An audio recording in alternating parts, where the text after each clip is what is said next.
जय हिंद साथियों, आप सभी का एक बार फिर से नए लेक्चर में बहुत बहुत स्वागत है। आज के इस लेक्चर में हम लोग पढ़ेंगे समरी संख्या अर्थात कॉम्प्लेक्स नंबर को। यदि आप लोग चाहते हैं कॉम्प्लेक्स नंबर में आपका पूरा कॉन्सेप्ट अच्छे से क्लियर हो जाए तो आज आप लोग अच्छे तरह से वीडियो के साथ बने रहिएगा, ठीक है। तो हम चलते हैं आपके क्वेश्चन पे। तो आपका क्वेश्चन पूछ सकता है समरी संख्या किसे कहते हैं, ठीक है। समरी संख्या किसे कहते हैं, तो समरी संख्या कितने प्रकार के होते हैं? समरी संख्या दो प्रकार के होते हैं, ठीक है। समरी संख्या कितने प्रकार के होते हैं? दो प्रकार के होते हैं। समरी संख्या क्या है? जिसमें आयोडा लग जाते हैं वह हमारे किस में हो जाते हैं? समरी संख्या में। तो समरी संख्या दो प्रकार के होते हैं। पहला वास्तविक संख्या, वास्तविक संख्या, और दूसरा क्या हो जाएगा आपका? काल्पनिक संख्या, काल्पनिक संख्या, ठीक है। समरी संख्या दो प्रकार के होते हैं। पहला वास्तविक संख्या, दूसरा काल्पनिक संख्या, ठीक है। जिसमें आयोडा लग जाते हैं या आई लग जाते हैं वे हमारे क्या हो जाते हैं? समरी संख्या हो जाते हैं। तो काल्पनिक संख्या का सॉरी वास्तविक संख्या, वास्तविक संख्या किसे कहते हैं? कोई पूछ सकता है वास्तविक संख्या किसे कहते हैं? तो सभी परिमेय और अपरिमेय संख्या को, ध्यान से सुनिएगा, सभी परिमेय और अपरिमेय संख्या को हम लोग क्या कहते हैं? वास्तविक संख्या कहते हैं। परिमेय और अपरिमेय का मतलब क्या होगा कि वह एक भी हो सकता है, दो भी हो सकता है, तीन भी हो सकता है, या डॉट डॉट डॉट, ठीक है। या वो आपका अंडर रूट में 2 भी हो सकता है, अंडर रूट में 3 भी हो सकता है, अंडर रूट में 5 भी हो सकता है। यह हमारा क्या है? अपरिमेय संख्या है। ये मेरे क्या है? परिमेय संख्या है, ठीक है। काल्पनिक संख्या, काल्पनिक संख्या किसे कहते हैं? जिसमें आयोडा लग जाते हैं वे हमारे क्या होते हैं? काल्पनिक संख्या होते हैं। यानी कि अंडर रूट में यदि -2 आ जाता है, अंडर रूट में -2 आ जाता है तो वह हमारे किस में जाएंगे? काल्पनिक संख्या में जाएंगे। तो काल्पनिक संख्या को हम लोग इसको ऐसे नहीं लिख सकते हैं। तो माइनस को हटाने के लिए आयोडा प्रयोग करते हैं, माइनस को हटाने के लिए आयोडा प्रयोग करते हैं। तो इसको हम लोग आगे सीखेंगे, लेकिन फिलहाल में सोचिए, समझिए कि आपका काल्पनिक संख्या, काल्पनिक संख्या किसे कहते हैं? तो यदि आपका अंडर रूट में माइनस चिन्ह आ जाए, यदि अंडर रूट में आपका कुछ भी हो माइनस चिन्ह आ जाए बस, ठीक है, वो मेरा क्या हो जाएंगे? काल्पनिक संख्या हो जाएंगे, ठीक है। वो मेरे क्या हो जाएंगे? काल्पनिक संख्या हो जाएंगे। यानी कि कुछ भी हो सकते हैं। इतना समझ आया? आगे चले। अब आपसे पूछ सकता है दूसरा समरी संख्या, ठीक है। समरी संख्या को किस प्रकार से पद्धति करते हैं? समरी संख्या, समरी संख्या z इक्वल में क्या होता है आपका? a plus I B. इस रूप का आपका समरी संख्या होता है, ठीक है। z इक्वल में a प्लस आई बी। इतना समझ में आया? और अगला आपसे क्या पूछ सकता है? और ध्यान दीजिएगा, यदि आपसे i का मान पूछ सकता है, यदि आपसे i का मान पूछता है, एक मिनट, यह स्टार लगा लीजिएगा। समरी संख्या z बराबर में a प्लस आई के रूप में लिखते हैं। समरी संख्या को z इक्वल में a प्लस आई के रूप में लिखते हैं। यदि आपसे यही संयुग्मी संख्या पूछ लेता है, संयुग्मी समरी संख्या यदि पूछ लेता है तो आप लोग ध्यान दीजिएगा, समरी संख्या पर यदि z पर माइनस लगा, z पर 1 लगा देते हैं और समरी संख्या में यदि माइनस लगा देते हैं तो वह आपका संयुग्मी समरी संख्या हो जाता है, ठीक है। और समरी संख्या तथा संयुग्मी समरी संख्या का गुणनफल आपका वास्तविक संख्या होता है। नोट में ध्यान दीजिएगा, समरी संख्या व संयुग्मी समरी संख्या का गुणनफल या गुणन एक वास्तविक संख्या होती है, ठीक है।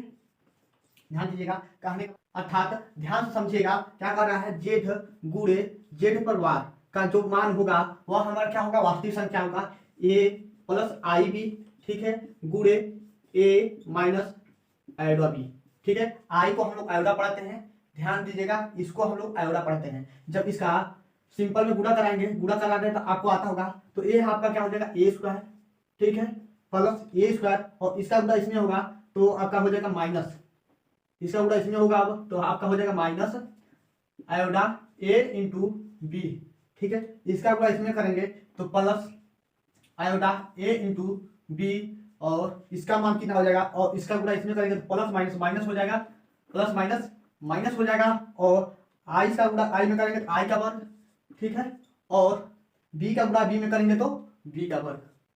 नोट को ध्यान से समझिएगा, ठीक है। तो यहाँ से हम लोग क्या लिख सकते हैं, यहाँ पर इस पद से कट जाएगा, और आई स्क्वायर का मान हमारा कितना होता है, आयोटा का वर्ग का जो मान होता है हमारा -1 होता है, तो यह माइनस इसको प्लस कर देगा, यानी कि ए माइनस आयोडा के जगह पे हम लोग -1 रखेंगे, -1 गुणे बी का वर्ग, ठीक है। तो यह माइनस माइनस प्लस हो जाएगा, ए का वर्ग प्लस बी का वर्ग, ठीक है। यह हमारा क्या है, वास्तविक संख्या है, यह हमारा क्या है, वास्तविक संख्या है। देखिएगा ध्यान से, z बराबर में ए plus I B, A plus में आई बी, यह हमारा क्या है, ये क्या है, हमारा वास्तविक संख्या है, वास्तविक संख्या, ठीक है। बी क्या है आपका, बी भी हमारा वास्तविक संख्या है, लेकिन बी के साथ क्या जुड़ा है, आयोडा जुड़ा है, तो यह हमारा टोटल संख्या क्या हो जाएंगे, काल्पनिक संख्या हो जाएंगे, वास्तविक संख्या हो जाएंगे, सॉरी वास्तविक संख्या नहीं काल्पनिक संख्या हो जाएंगे, ठीक है। इतना समझ आया, यह हमारा वास्तविक संख्या हो गया, ये मेरे काल्पनिक संख्या हो गए। जब आई जुट गया, आयोडा जुट गया, तो यह हमारे क्या हो जाएंगे, काल्पनिक संख्या हो जाएंगे। ये हमारा वास्तविक संख्या है, बी हमारा भी वास्तविक संख्या है, लेकिन बी के साथ आयोडा जुट गया है, जिससे यह हमारा काल्पनिक संख्या हो गया। इतना समझ में आया, तो आप लोग एक बार इसका अच्छे तरह से स्क्रीनशॉट ले लीजिएगा और स्टार में इसको अच्छे से लिख लीजिएगा, ठीक है। इसको अच्छे से लिख लीजिएगा कि जेड गुणे जेड पर बार का जो मान होता है संख्या तथा सक युग्मित समृद्ध संख्या का जो गुणनफल होता है वह एक वास्तविक संख्या होता है। स्क्रीनशॉट ले लीजिए। अब हम आपके आगे चलते हैं, आगे क्या वो लिख सकते हैं, ध्यान से वीडियो साथ बने रहिएगा। आज आपका पूरा अच्छे तरह से कंसेप्ट क्लियर हो जाएगा, ठीक है। यदि आपको पूछ लेता है आई का जो वैल्यू होता है -1 होता है, ठीक है, यह आप लोग याद कर लीजिए, क्या कर लीजिए, याद। आयोडा का जो मान होता है अंडर रूट में -1 होता है। अब इससे हम प्रत्येक को निकालेंगे। यदि हमारा पूछ लेता है आई का वर्ग कितना होगा, तो दोनों पक्षों का वर्ग करने पर, दोनों पक्षों का वर्ग करने पर, ध्यान से देखिएगा, दोनों पक्षों का वर्ग करेंगे तो यह हमारा आई का वर्ग हो जाएगा, ठीक है, अंडर रूट हो जाएगा -1। इतना समझ में आया। इससे हम लोग क्या निकाल लिए, आयोडा का वर्ग निकाल लिए। अब हमें यदि आयोडा क्यू का मान पूछ लेता है, तो दोनों पक्षों में आई से गुणा कराने पे, दोनों पक्षों में आई से गुणा कराने पे, जब आई से गुणा कराएंगे तो आयोडा गुणे आयोडा का वर्ग इक्वल में आयोडा गुणे -1, ठीक है। आई का जो क्यू होगा यह हमारा आई का क्यू, ठीक है, इक्वल में आयोडा का मान कितना होता है, आयोडा का मान कितना होता है -1, ठीक है, गुणे या हमारा माइनस। तो हम लोग इसके जगह पे अंडर रूट में -1 की जगह पे हम लोग क्या लिख सकते हैं, अंडर रूट में -1 की जगह पे क्या लिख सकते हैं, आई लिख सकते हैं। और 1 को लिखे या ना लिखे, लेकिन माइनस को तो लिखना ही पड़ेगा, ठीक है। यह क्यू का वैल्यू है। यदि आपसे आयोडा पर पावर 4 का मान पूछ लेता है, आयोडा पर पावर 4 का मान पूछ लेता है, तो वह 1 होगा। कैसे 1 होगा इसको भी जांच कर लीजिए, ठीक है। क्या कीजिए कि दोनों पक्षों में वर्ग कर दीजिए, यहाँ पर दोनों पक्षों में वर्ग कर दीजिए। दोनों पक्षों का जब वर्ग करेंगे तो आयोडा पर पावर 4 हो जाएगा, और -1 का होल वर्ग करेंगे तो यह प्लस में आएगा, ठीक है। यानी कि आई पे पावर 4 का जो मान होता है वह कितना होता है, 1 होता है। इतना समझ में आया। बस 4 ही याद रखिए, बाकी सब अब हम बताएंगे कैसे निकालते हैं। यदि आपसे आयोडा पर पावर 8 का मान पूछ लेता है तो, और नोट में याद कर लीजिए, ठीक है, नोट में इसको अच्छे से तरह से लिख लीजिएगा। यदि आयोडा पे पावर कितना 4 n के रूप का है, आयोडा पे पावर 4 n के रूप का है, तो उसका मान 1 होगा, ठीक है। क्या होगा, 1 होगा। यदि आयोडा पावर 4 n के रूप का है, यानी कि 4 का गुणज है, तो वह उसका मान क्या होगा, हमारा 1 होगा। अर्थात इसको हम लोग क्या लिख सकते हैं, आयोडा पावर, हमको 4 तक पता है, तो इसको 2 गुणे 4 लिख सकते हैं कि नहीं लिख सकते हैं, या या आयोडा पावर 4 गुणे 2 लिख सकते हैं कि नहीं लिख सकते हैं? तो 4 का गुणज है, तो 4 का गुणज है तो इसका मान कितना होगा? 1 होगा। इतना समझ में आ रहा है? यदि आपसे यही पूछ लेता है आयोडा पावर 15 का मान कितना होगा, ठीक है, आयोडा पावर 9 का मान कितना होगा, ठीक है, तो हम लोग क्या करेंगे, इसको 4 से भाग करेंगे। हमेशा 4 से भाग कीजिए, 4 के गुणज के रूप चाहे कितना हो भी बड़ा हो तो उसको 4 के गुणज के रूप में बनाने का कोशिश कीजिए। तो हम प्रत्येक इसमें क्या करेंगे, 4 से भाग करेंगे। तो यदि हम 4 से भाग करते हैं तो 4 3 12, तो 4 गुणे 3 12 हो गया। लेकिन 12 में कितना जोड़े कि आपका 15 हो जाए, तो 3 जोड़ना पड़ेगा, तो आयोडा पावर 3, ठीक है। इसको हम लोग इसके रूप में लिख सकते हैं और हम लोग जानते हैं इसका वैल्यू हो जाएगा 1 और आई का क्यू हो गया, ठीक है। और आई का क्यू हमारा कितना होता है, आई का क्यू हमारा कितना होता है, माइनस आई होता है। समझ में आया? आगे चलते हैं। सेम तरीका यदि आपसे 9 से पूछ लेता है तो 4 से भाग कीजिए। 9 में हम लोग 4 से भाग करेंगे तो कितना हो जाएगा, 4 गुणे 2 यानी कि 8 हो जाएगा। लेकिन एक आपका शेष बच रहा है तो इसको हम लोग आयोडा लिख देंगे। तो इसका मान हो जाएगा हमारा कितना, 1। इसका मान कितना हो गया हमारा 1, ठीक है। और आयोडा का मान कितना होता है, माइनस अंडर रूट में -1, अंडर रूट में -1, या इसको हम लोग क्या लिख सकते हैं, अंडर रूट में -1, ठीक है। इतना समझ में आया कि नहीं आया? ये भी हो सकता है, ये भी हो सकता है, बस इतना ही भी लिख सकते हैं और इतना भी लिख सकते हैं, और इसके जगह पर भी लिख सकते हैं क्या, यह आपका आंसर यहाँ तक सही है। या यदि इसको आगे बढ़ा जाए तो माइनस है तो माइनस, और आयोडा की जगह पे हम लोग अंडर रूट में -1 लिख सकते हैं, ठीक है। स्क्रीनशॉट ले लीजिए। और एक चीज और, यदि आपसे 1/, आयोडा का मान पूछ लेता है, 1/, आयोडा का मान पूछ लेता है, तो आपका क्या होगा, जब भी इस प्रकार का आ जाए 1/, में नीचे आयोडा रहे तो आयोडा का खत्म करने का कोशिश कीजिए हर से आयोडा नहीं रहेगा तो नीचे ऊपर परिमीकरण, तो इसका परिमीकरण कर देंगे तो आपका आयोडा और आयोडा का वर्ग, और आयोडा का वर्ग का मान कितना होता है हमारा, -1 होता है। तो यह हमारा कितना किस में बदल जाएगा, माइनस आयोडा में।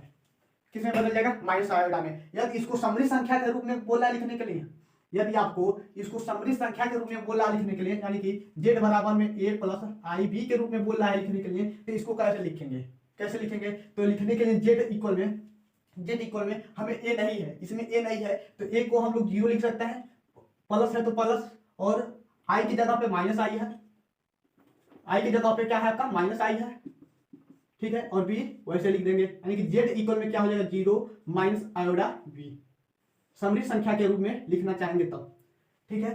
तो अच्छे से स्क्रीनशॉट ले लीजिए। यदि पहले एक बार इसको अच्छे से स्क्रीनशॉट ले लीजिए, इसको रब करते हैं, ये नोट वाला अच्छे से लिख लीजिएगा, पूरे अच्छे तरह से आज आपका कंसेप्ट क्लियर हो जाएगा। तो वीडियो साथ अंत तक बने रहेगा। यदि आपको कह देता है 216 पर, यानी कि आयोडा पावर 216 का मान बताइए कितना होगा, नहीं पता है तो 4 के गुणज के रूप में करिए, यानी कि हम लोग क्या करेंगे, 216 को 4 से भाग करेंगे, 216 को हम लोग क्या करेंगे, 4 से भाग करेंगे तो कितना बार मिल जाएगा, देखिए आयोडा यदि 4 से भाग करते हैं तो 4 बचे 20 हो गया, एक बचा तो 4 चौक 16, यानी कि पूरा कट जा रहा है, यानी कि 4 गुणे 54 के रूप में इसको हम लोग लिख सकते हैं, 4 गुणे 54 के रूप में लिख सकते हैं। तो इसका मान कितना हो जाएगा, 4 का गुणज है तो इसका मान कितना हो जाएगा, 1 हो जाएगा। यदि आपसे 256 का यानी कि आयोडा पावर 256 है, उसका मान पूछ लेता है तो क्या हो जाएगा, तो हम लोग क्या करेंगे, 4 से भाग करेंगे, 4 से भाग करेंगे तो इसका भी मान हमारा 1 ही आएगा, इसका मान भी हमारा 1 ही आएगा। 4 बचे 20, 4 छके 24, एक बचा 4 चौक 16, यानी कि इसका भी मान हमारा 1 ही आएगा। यदि आपसे 55 रहता है तब, यदि 55 होता है तब आयोडा पे पावर मान लेते हैं 255 है तो इसका मान कितना होगा, तो हम लोग प्रत्येक स्थिति में 4 से भाग करेंगे, तो 4 से भाग करेंगे तो आयोडा पावर 4 गुणे, ठीक है, 4 गुणे आपका क्या हो जाएगा, 4 छके 24, 4 छके 24 सॉरी कितना है, 255 है, 255 को यदि हम लोग 4 से भाग करते हैं तो कितना बार में जाएगा, 6 बार में, और एक बचा तो 4 3 12, यानी कि 4 गुणे 63, और आयोडा पे पावर कितना हो जाएगा आपका, कितना बचेगा आपका 3 बचेगा, ठीक है। शेष में 3 बचेगा ना, इसको ऐसे लिख सकते हैं, इसका भी प्रसार हम लोग ऐसे कर सकते हैं, और इसका मान हमारा हो जाएगा 1 हो गया, और आयोडा पे पावर 3 का मान जो होता है हमारा माइनस आयोडा होता है, ठीक है, माइनस आयोडा।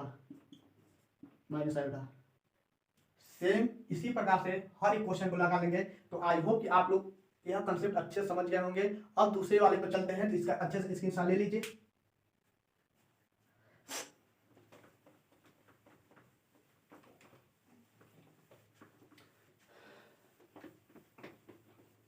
अब आपका अगला कंसेप्ट है, यदि दो समृद्ध संख्याओं का योग पूछता है, दो समृद्ध संख्याओं का घटाना पूछता है, दो समृद्ध संख्याओं का गुणनफल पूछता है, या दो समृद्ध संख्याओं का भाग पूछता है, तो इसको हम लोग कैसे करेंगे। ठीक है, मान लेते हैं आपका जेड हो, दो समृद्ध संख्या है तो जेड1 बराबर में मान लेते हैं आपका 4 - 3i।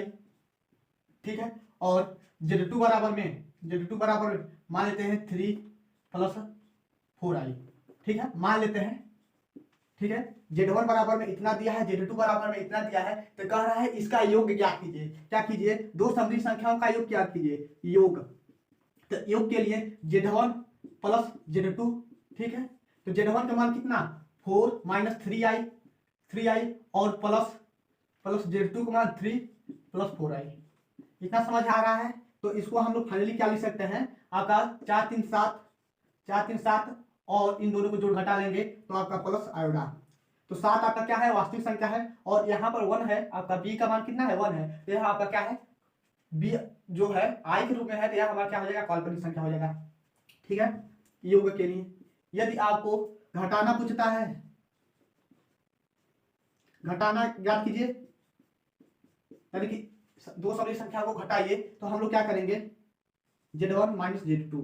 ठीक है, ध्यान से देखिएगा, Z1 का मान कितना 4 - 3 आयोडा। ठीक है, Z2 का मान कितना, Z2 का मान कितना 3 + 4 आयोडा। लेकिन ध्यान दीजिएगा यहाँ पर माइनस है तो पूरा चिन्ह बदल जाएगा, पूरा चिन्ह आपका बदल जाएगा -4 आयोडा।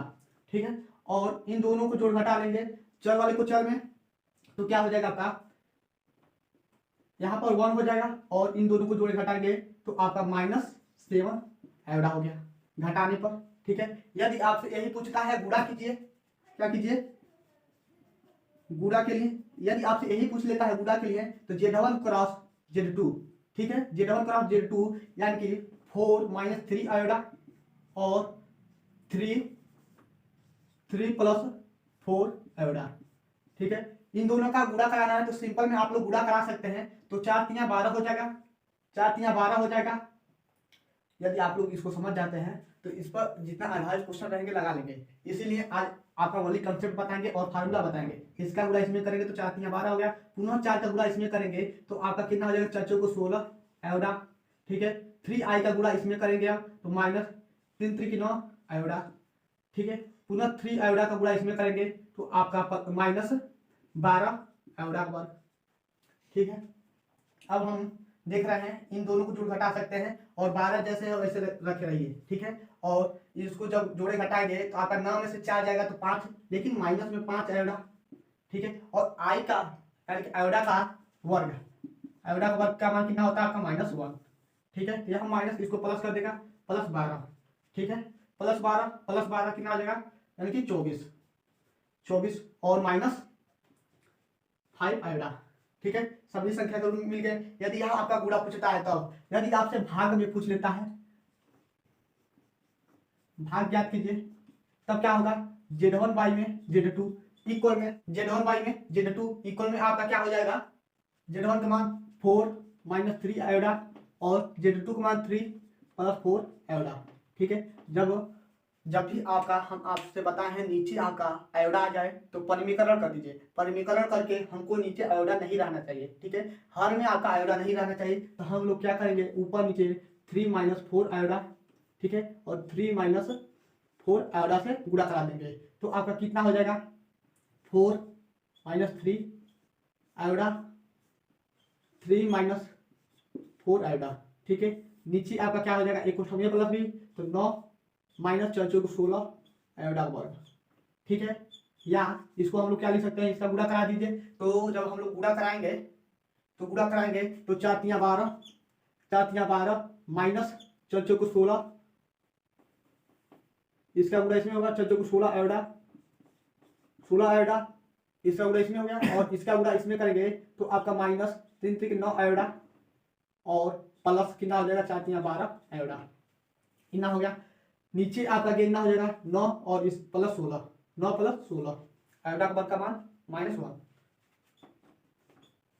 और देख रहे हैं यहाँ आपका वर्ग होगा, देख रहे हैं यदि आयोडा का वर्ग यहाँ पर रखते हैं तो 12 12 कट जाएगा, तो 12 और इन दोनों को जोड़ घटा लीजिए तो आपका 25 आयोडा, 25 आयोडा और -12, 22 में 25, ठीक है। 12 से 12 गया, ठीक है, -25 आयोडा, 22 में 25, ठीक है। 25 से 25 जाएगा तो आपका माइनस आयोडा बचेगा, यानी कि इसका जो भाग होगा वाली माइनस आयोडा बचेगा, माइनस आयोडा।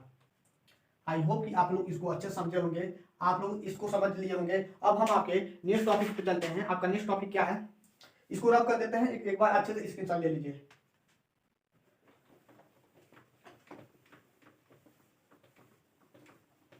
देखिएगा ध्यान से, यहाँ आपका क्वेश्चन दिया है 4x प्लस आयोडा 3x माइनस y इक्वल में 3 प्लस आयोडा -6 दिया है। इसका हमें क्या करना है, x और y का वास्तविक मान ज्ञात करना है। तो वास्तविक मान कैसे ज्ञात करेंगे, ये दो आपका समरी संख्या है, एक समरी संख्या यह है, एक समरी संख्या यह है, ये दोनों समरी संख्या आपस में क्या है, इक्वल है। तो इक्वल है तो इस कंडीशन में वास्तविक संख्या के साथ और काल्पनिक संख्या के साथ, यानी कि 4x आपका जो होगा 4x जो होगा और 3 के इक्वल में होगा। ध्यान से सोचिएगा, इसको हम तुलना करेंगे z बराबर a प्लस आई बी से, ठीक है। तो a का तुलना a में करेंगे, ठीक है। दो आपका समरी संख्या है, दोनों समरी संख्या आपके इक्वल में है। उस स्थिति में हमें x और y का मान ज्ञात करना है। तो a का जो तुलना करेंगे a के साथ करेंगे तो 4x बराबर में 3, तो x बराबर में 3/4, 3/4। और समरी संख्या यानी कि काल्पनिक संख्या का जो तुलना होता है काल्पनिक संख्या के साथ, यानी कि b का तुलना b के साथ करेंगे तो 3x माइनस वाई इक्वल में आपका कितना हो जाएगा, -6 कितना हो जाएगा, x का मान रख दीजिए, 3 गुणे x का मान 3/4 माइनस वाई इक्वल में -6, ठीक है। 9/4 माइनस वाई इक्वल में -6, यहाँ से कैलकुलेशन आप लोग कर ही सकते हैं, -y इक्वल -6 माइनस 9/4, ठीक है। लॉस लेते हैं, जब लॉस लेंगे तो आपका 6 चौको 24 -24 -9 बाई में कितना हो जाएगा, 4 हो जाएगा। इन दोनों को जोड़ घटा लेंगे तो कितना हो जाएगा आपका माइनस वाई इक्वल में कितना हो जाएगा आपका, जब जोड़ेंगे तो आपका 33 कितना होगा आपका 33 -33/4, माइनस से माइनस गया तो y इक्वल में कितना हो जाएगा 33/4। यही आपका फाइनल आंसर हो गया है।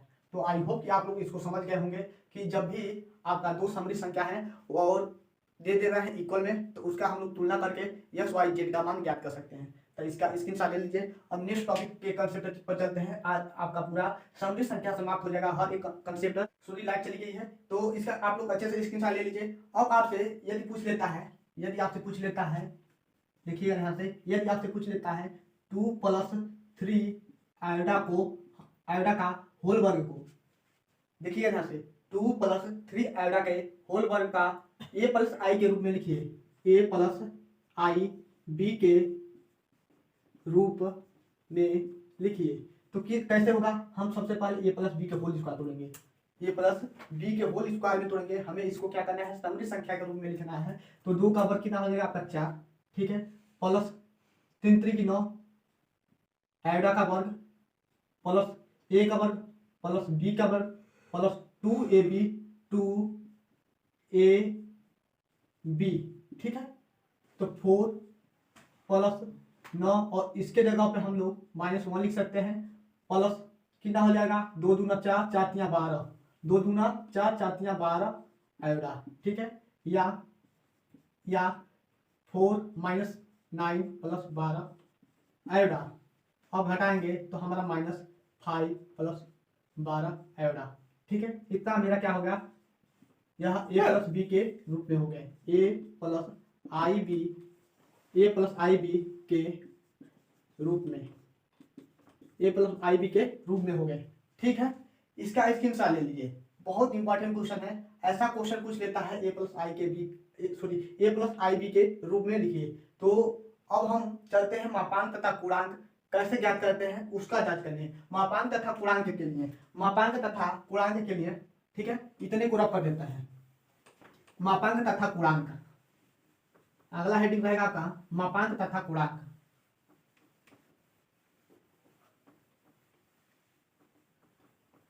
मापांक तथा पूर्णांक ज्ञात करने से पहले एक सूत्र जान लीजिए। वह सूत्र क्या है कि टेन थीटा बराबर में आपका बी अपान ए होता है। और यह कैसे होता है इसकी जांच करा देते हैं सबसे पहले, ठीक है। और यह आपका पूर्णांक के लिए सूत्र हो गया, ठीक है। मापांक के लिए होता है आपका जेड बराबर में अंडर रूट में ए का वर्ग प्लस बी का वर्ग। कैसे होता है इसकी जांच अभी हम लोग कर रहे हैं। और आर बराबर में अंडर रूट में ए का वर्ग प्लस बी का वर्ग। कैसे होता है इन तीनों का जांच चल रहे हैं हम लोग करने, ठीक है। ए का मान कितना होता है, बी का मान कितना होता है, तो इसकी जांच करते हैं। इसका स्क्रीनशॉट ले लिए होंगे, इसको रफ कर देते हैं आप। सबसे पहले एक चतुर्थांश बनाते हैं, ठीक है। यह हमारा क्या है, मूल बिंदु है। यहाँ पर मान लेते हैं हमारा कोई बिंदु है ए कामा बी, ठीक है, ए कामा बी। तो इसको हम क्या कर रहे हैं, ऐसे मिला दे रहे हैं। तो यहाँ से लेकर यहाँ तक के बीच की दूरी को, यहाँ से लेकर यहाँ तक के बीच की दूरी हमारा कितना होगा, एक्स अक्ष पर ये दूरी होगा। और यहाँ से लेकर यहाँ तक के बीच की दूरी हमारा कितना होगा, बी होगा, ठीक है। तो यह दूरी बी है, तो ये भी दूरी हमारा कितना होगा, बी के बराबर में होगा कि नहीं होगा, तो ये भी दूरी हमारा बी हो जाएगा, ठीक है। यह हमारा ओ हो गया, मान लेते हैं ये मेरा ए बिंदु हो गया, ये मेरा क्या हो गया, बी हो गया। ध्यान से देखिएगा ये, ठीक है। इतना पता हो गया। यह कोण मेरा क्या है, थीटा है। और कुछ नहीं रचना करना है, इसमें जितना काम करना था हो गया। अब हम लोग जानते हैं पाइथागोरस प्रमेय का सूत्र। यह आपका 90 अंश का कोण बनेगा, 90 अंश का कोण बनेगा। तो 90 अंश के सामने की जो भुजा होती है वो कर्ण होती है। तो कर्ण का वर्ग जो होता है, कर्ण का वर्ग इक्वल में लंब का वर्ग प्लस आधार का वर्ग, ठीक है। यह दूरी हमारा है, तो दूरी को हम लोग किससे दर्शाएंगे, आर से। दूरी को हम लोग किससे दर्शाना है, आर से, ठीक है। आर का वर्ग इक्वल में कितना हो जाएगा, लंब आपका क्या है, बी का वर्ग, ठीक है। आधार क्या है आपका ए, आधार क्या है ए। तो इसको हम लोग लिख सकते हैं आर इक्वल में अंडर रूट में ए का वर्ग प्लस बी का वर्ग। इतना लिख सकते हैं कि नहीं लिख सकते हैं। और इसको हम लोग आर भी लिख सकते हैं या मापांक में जेड भी लिख सकते हैं। आर भी लिख सकते हैं या मापांक में जेड भी लिख सकते हैं, इतना ध्यान देना है। आर भी लिख सकते हैं और मापांक में जेड भी लिख सकते हैं। इतना हो गया। आगे चले, यदि आपसे थीटा का मान पूछ रहा है, सबसे पहले हम लोग ए का मान ज्ञात कर लेते हैं। थीटा के लिए देख चलिए, तो थीटा यानी कि साइन थीटा ले चलेंगे, तो साइन थीटा। और थीटा बराबर क्या होता है, सॉरी साइन थीटा बराबर क्या होता है आपका लंब बटा कर्ण। तो लंब कितना है आपका बी है, लंब कितना है बी है, और कर्ण कितना है आर है, कर्ण कितना है आर है। तो हमें किसका मान ज्ञात करना है, बी का। यदि हम लोग यहाँ से बी का मान ज्ञात करते हैं तो बी इक्वल में क्या हो जाएगा आपका साइन थीटा, और आर यहाँ पर लिख देते हैं, ठीक है। समझ में आया। यदि हम लोग कास थीटा ले चलते हैं, कास थीटा ले चलते हैं, तो आपका कास बराबर क्या होता है, आधार। आधार बट्टे में कर्ण, कर्ण कितना है आर है। तो यहाँ से हमें ए का जो मान निकलेगा वह आर कास थीटा निकलेगा, ठीक है। समझ में आया कि नहीं आया, ठीक है। यह मान लेते हैं इक्वेशन 1 हो गया, यह हमारा इक्वेशन 2 हो गया, ठीक है। समझ में आया, समझ में आया। दोनों समीकरणों को हम क्या करते हैं, भाग कर देते हैं। दोनों समीकरणों को हम लोग क्या करते हैं, भाग कर देते हैं। समीकरण 1/2, समीकरण 1/2 से जब समीकरण इक्वेशन 1/2 करेंगे तो आपका आर साइन थीटा बाई में आर कास थीटा हो जाएगा। इक्वल में बी अपान में कितना हो जाएगा, ए हो जाएगा। आर से आर गया, sine theta by cos theta क्या हो जाएगा आपका टेन थीटा इक्वल में बी अपान में ए, या इसको हम थीटा का यदि मान निकालते हैं तो टेन इनवर्स बी अपान में ए। यही मेरा फार्मूला हो गया, ठीक है।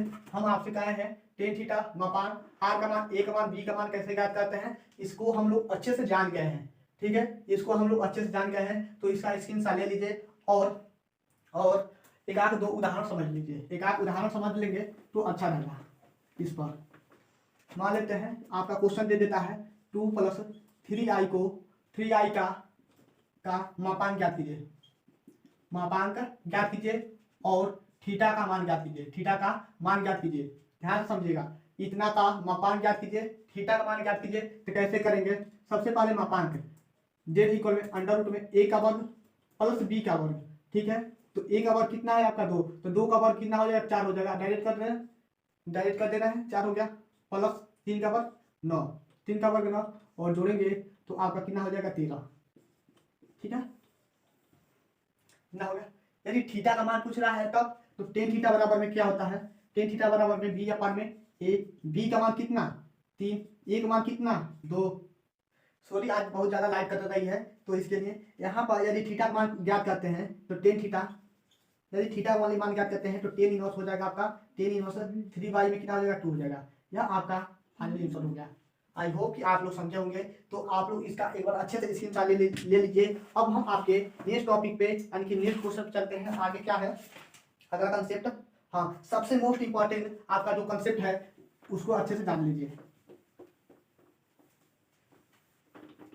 इसको रख कर देते हैं और यह जो कंसेप्ट है बहुत अच्छा है तो आप लोग इससे जरूर परिचित होइए। यदि आपसे पूर्णांक पूछ लेता है, ठीक है, यदि आपसे पूर्णांक पूछ लेता है और मुख्य पूर्णांक ज्ञात करने के लिए कह देता है तो कैसे करेंगे, पूर्णांक और मुख्य पूर्णांक।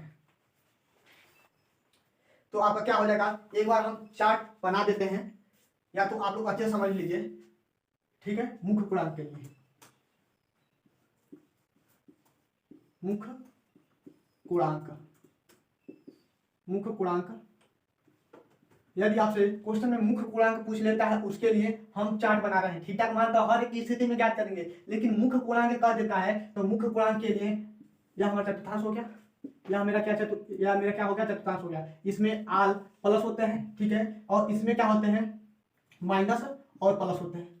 इसमें दोनों माइनस होते हैं और इसमें प्लस और माइनस होते हैं, प्लस और माइनस होते हैं। इतना समझ में आ रहा है कि नहीं आ रहा है, इतना तो हर कोई जानता है, ठीक है। यहाँ मेरा क्या होगा थीटा होगा, यह मेरा क्या होगा थीटा होगा और यह मेरा क्या हो जाएगा माइनस थीटा हो जाएगा। ये मेरा थीटा, यह मेरा माइनस थीटा, एक याद किए दूसरा याद हो गया। इसको याद कीजिए, इसको याद करते हैं पाई माइनस थीटा से, पाई माइनस थीटा से। तो यहाँ पर माइनस लगा देंगे और थीटा का मान यानी कि पाई माइनस थीटा। ध्यान से देखिएगा, इसका विपरीत इसको कर दिए हैं माइनस लगा के, इसका विपरीत इसको कर दिए हैं माइनस लगा के। मुख्य पूर्णांक ज्ञात करने के लिए आप लोग को आ गया कि नहीं आ गया, ठीक है। यदि ओनली पूर्णांक पूछे तो, यदि ओनली पूर्णांक पूछे तो यह आपका थीटा रहेगा, यह आपका थीटा रहेगा, यह आल प्लस, ठीक है, आल प्लस होते हैं, इसमें माइनस और प्लस होते हैं, ठीक है, इसमें माइनस माइनस होते हैं, ठीक है, इसमें प्लस और माइनस होते हैं, ठीक है।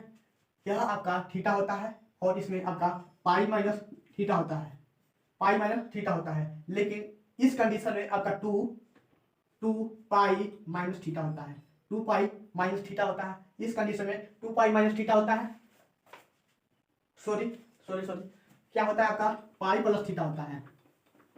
कितना होता है आपका पाई प्लस थीटा होता है और इस कंडीशन में आपका 2 पाई माइनस थीटा होता है, ठीक है। इस कंडीशन में आपका 2 पाई माइनस थीटा होता है। इसके बेसिक पर हम लोग सवाल लगा लेते हैं, यानी कि हम यहाँ पर प्लस माइनस क्यों लगवाए हैं, यहाँ पर प्लस माइनस क्यों लगवाए हैं। प्लस माइनस से यह सोचिएगा, यहाँ पर आपका देगा जेड इक्वल में ए प्लस आई बी, ठीक है। कोई भी क्वेश्चन देगा तो इसी के फॉर्म में देगा, इसी के फॉर्म में देगा। तो यहाँ पर ए और बी का मान आपका क्या है, दोनों प्लस में है। ए और बी का मान आपके क्या है, प्लस में है, ठीक है।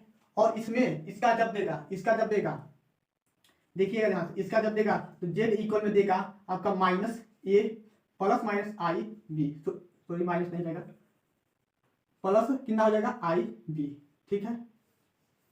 ध्यान से देखिएगा, यदि इसका देता है, इसका समीकरण देता है तो माइनस ए माइनस आई बी देगा और इसका समीकरण देता है तो जेड इक्वल में देगा आपका, जेड इक्वल में क्या देगा आपका ए माइनस आई बी, ठीक है, ए माइनस आई बी देगा। सेम इसका भी यही आएगा कि यदि आपसे क्वेश्चन में पूछ लेता है, यदि आपसे क्वेश्चन में पूछ लेता है कि आपका 1 माइनस अंडर रूट में 3 आयोडा का पूर्णांक तथा मुख्य पूर्णांक ज्ञात कीजिए। 1 माइनस अंडर रूट में 3 का पूर्णांक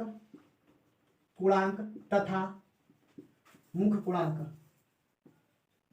ठीक है, मुख्य पूर्णांक ज्ञात कीजिए। तो कैसे होगा, पूर्णांक तथा मुख्य पूर्णांक ज्ञात करने के लिए हम सबसे पहले थीटा का मान ज्ञात करेंगे। थीटा का मान यहां से ज्ञात करते हैं। ध्यान से क्वेश्चन को समझिएगा तभी समझ में आएगा। ठीक है, ध्यान से नहीं समझेंगे तो नहीं समझ में आएगा। तो हम सबसे पहले टेन थीटा याद करेंगे। तो टेन थीटा इक्वल में क्या होता है आपका, मान में बी माइनस ए, ठीक है, बी माइनस ए, कितना हो गया, बी का मान कितना है तुलना करेंगे -3 माइनस अंडर रूट में 3, और ए का मान कितना है 1 है, ठीक है। टेन थीटा इक्वल में आगे चलते हैं, टेन थीटा इक्वल में क्या हो जाएगा, मान है, बाहर से बाहर निकलेगा तो आपका अंडर रूट में 3 बचेगा, और अंडर रूट में 3 टेन के पद में किसका मान होता है, टेन 60 अंश का, तो थीटा वाला क्या कितना हो जाएगा 60 अंश। इतना स्टेप आपको समझ में आया है कि नहीं, इधर टेन थीटा है, इधर भी टेन के पद में सोचिए कि टेन थीटा में अंडर रूट में, सॉरी अंडर रूट में 3 टेन के पद में कितना मान होता है आपका 60 अंश का, तो टेन टेन हट जाएगा, तो थीटा का मान कितना हो गया 60 अंश हो गया। यहाँ सोमाली थीटा का मान ज्ञात होगा है, लेकिन सब लोग कंफ्यूज रहते हैं, कोई नहीं बताया होगा, ऐसे ऐसे कोई नहीं बताया होगा। तो ध्यान से देखिएगा, गुणांक ज्ञात करने के लिए, गुणांक गुणांक गुणांक के लिए आपका क्या हो जाएगा, सबसे पहले यह देखेंगे यह प्लस है, ए का मान कितना है आपका प्लस है, और बी का मान किस में है माइनस में है, तो प्लस और माइनस को देखेंगे। तो प्लस माइनस आपका चतुर्थ में जाना है, तो गुणांक क्या लेंगे 2 पाई माइनस थीटा, और थीटा की जगह पे यहां से, ठीक है, इसको सॉल्व कर लेंगे, इसको हम लोग क्या करेंगे पाई में बदल देंगे, 60 अंश को हम लोग पाई में बदलेंगे तो कितना हो जाएगा 60 गुणे पाई बाई 180, ठीक है, 0 से 0 गया 36 18 pi by 3, 2 pi minus pi by 3, इसको सॉल्व करके इसको ला देंगे। इतना समझ में आया, इतना समझ में आया। या क्या कह देता है मुख्य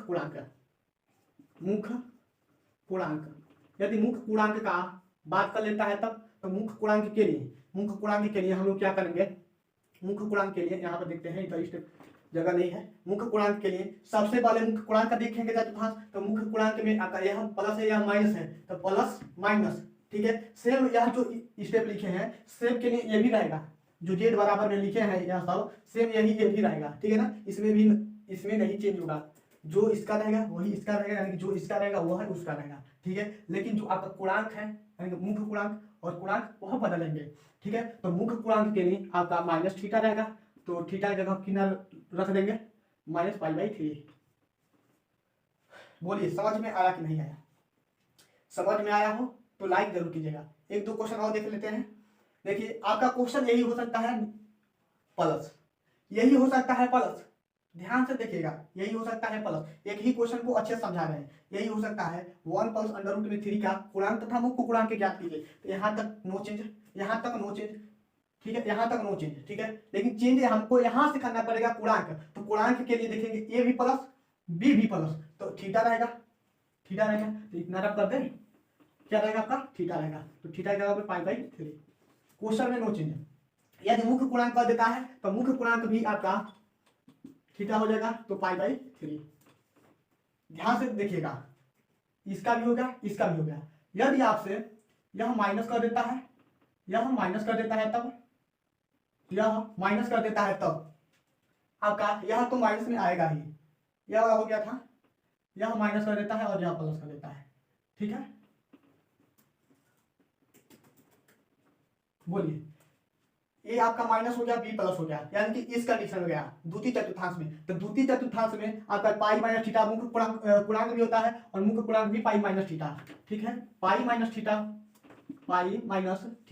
और ये भी आपका π-θ, ठीक है। तो पाई है तो पाई, और थीटा की जगह पे आपका π/3, इसको हम लोग π/3 भी लिख सकते हैं, और π-π/3 हल कर सकते हैं, कितना हो जाएगा 2π/3।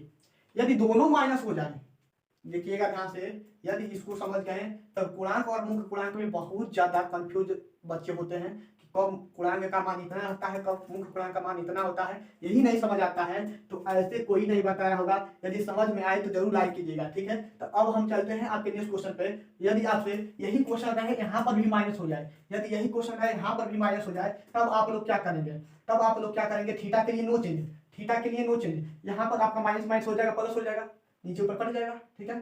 थीटा मान आपका 60 ही आएगा, ठीक है। लेकिन चेंज होगा यहाँ पर आपका, यदि पूर्णांक इसके लिए बीच में प्लस रहेगा, इसके लिए आपका गुणांक के लिए बीच में प्लस रहेगा, ठीक है। तो कितना हो जाएगा 4π/3, 4π/3। लेकिन इसमें आपका क्या हो जाएगा, आपका माइनस माइनस माइनस, सही है क्वेश्चन।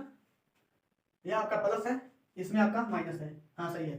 तो आपका कितना हो जाएगा माइनस, ठीक है। एक बार देख लेते हैं, हाँ सही है, ठीक है। आई होप कि आप लोग समझ गए होंगे गुणांक और मुख्य गुणांक के लिए।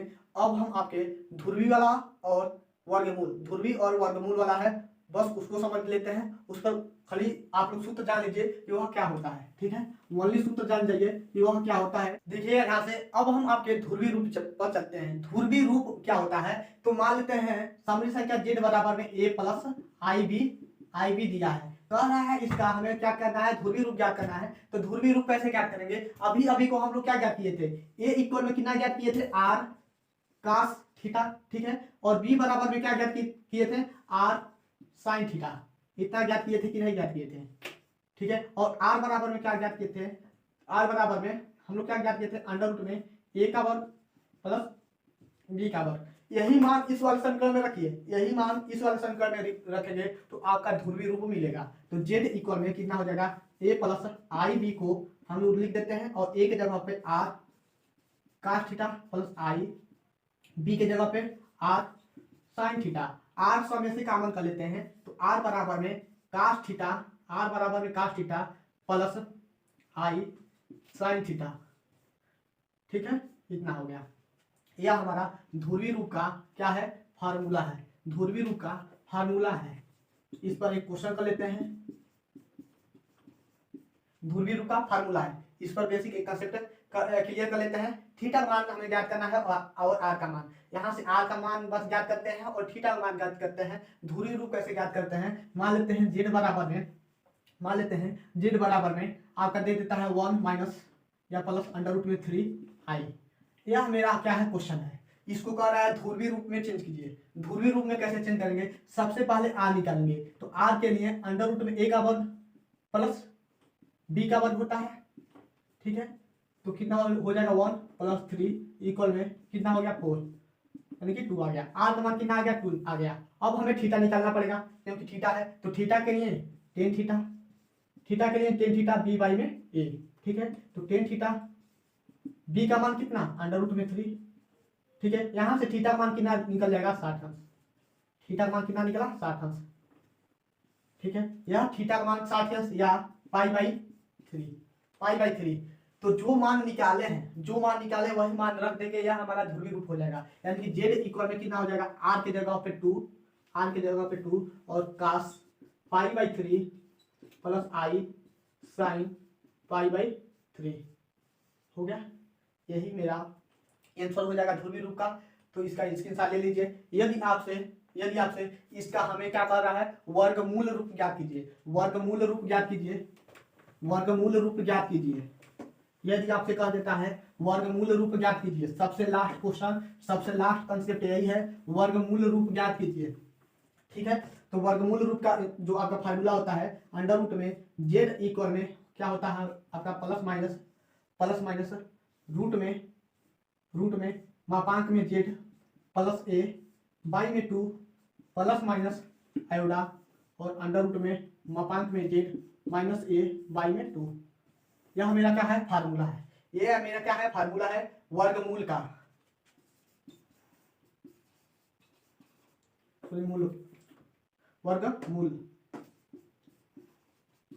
वर्गमूल का यह मेरा क्या है फार्मूला है। यदि आपसे क्वेश्चन कर देता है कि इतना का, इसी को ले लेते हैं, इतना का हमारा क्या ज्ञात करना है, वर्गमूल ज्ञात करना है। तो वर्गमूल के लिए सबसे पहले हम देख रहे हैं जेड, सबसे पहले क्या देख रहे हैं मापांक में जेड। तो मापांक में जेड का मान ज्ञात करेंगे, तो 1 का वर्ग 1 अंडर रूट में 3 का वर्ग 3 यानी कि कितना हो जाएगा 2।